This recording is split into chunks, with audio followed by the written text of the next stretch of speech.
the shelf. Hey. Greetings, Darius. Nice to see you. Greetings from Toronto, a place where this film had a kind of a big deal premiere. If you could talk about the experience of starting with TIFF and living with it since its premiere.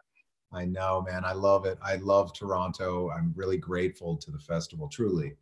Premiering there was such a gift, and even more so for the fact that we didn't know what we would lose. We didn't know how precious that was, that theatrical experience. I certainly did, and I relished it and savored it. And everyone in Toronto was awesome. And we also premiered Place Beyond the Pines there, so it's like near and dear to my heart. I mean, it's funny, you talk about you love something really hard and then it can go away. Yeah. Your film speaks to that. It speaks to that thing that you desperately love, even though it sort of destroys you a little bit. Yes. If you could talk about how that story sort of came to be, how you told it, and how you, it's a long question, but how it all came to be. It's a great question, because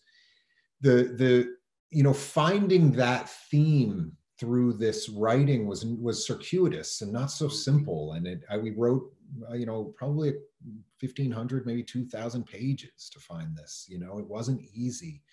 And it's almost plays maybe as a simple parable, but it took a lot of journeys to get there.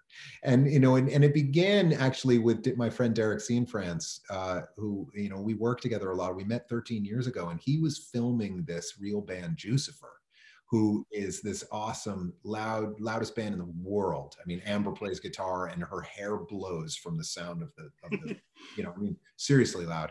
And, and there was this element, Edgar, the drummer, was experiencing tinnitus. So there was this kind of fantasy of what it would be like to live in to go deaf. And there was this idea at the time, maybe with that piece, to create this hybrid documentary, but I was stuck on writing this from the ground up, and eventually did, and then really found the heart of that question you're asking, which is about those things we hold tightest to are those things that can destroy us. I asked Olivia this, and I'll try it on you in a little bit more elegant construction.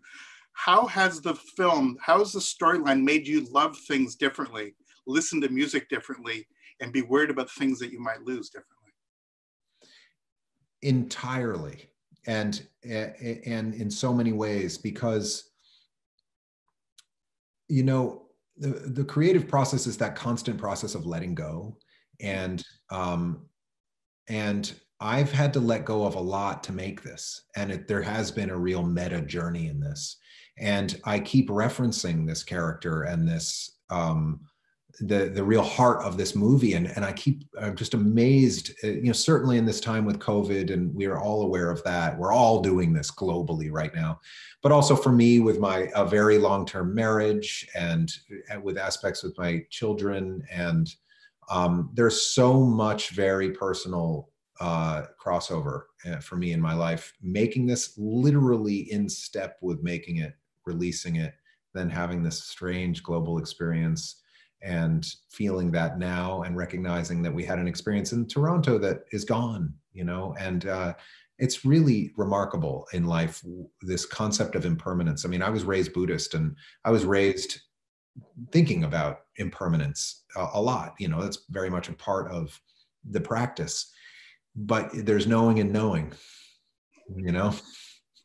The unknown knowns and the known unknowns. Yeah.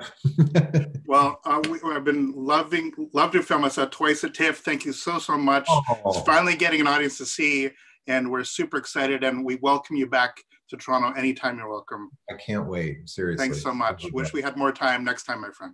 Indeed. Over a beer. Take care. Absolutely. All the best.